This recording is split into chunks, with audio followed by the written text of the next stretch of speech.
ভারতে মুসলিমদের কোনো অসুবিধা হচ্ছে না থাকতে ভারতে মুসলমানরা নিজের ইচ্ছামতো থাকতে পারছে, বাঁচতে পারছে।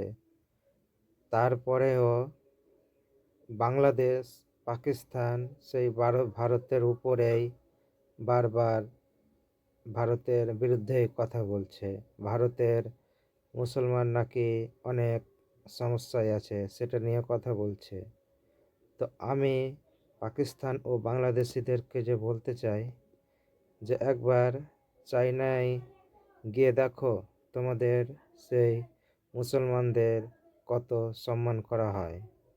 বারবার চায়নারা মসজিদ ভাঙছে, তারা নিজের ইচ্ছা মতো যা পারছে করছে, কেউ তাদের বলার নেই। কোনো মুসলমানরা তারা চায়নাতে গিয়ে দাড়ি রাখতে পারবে না এবং নিজের ইচ্ছা মতো তারা কোরআনও পড়তে পারবে না।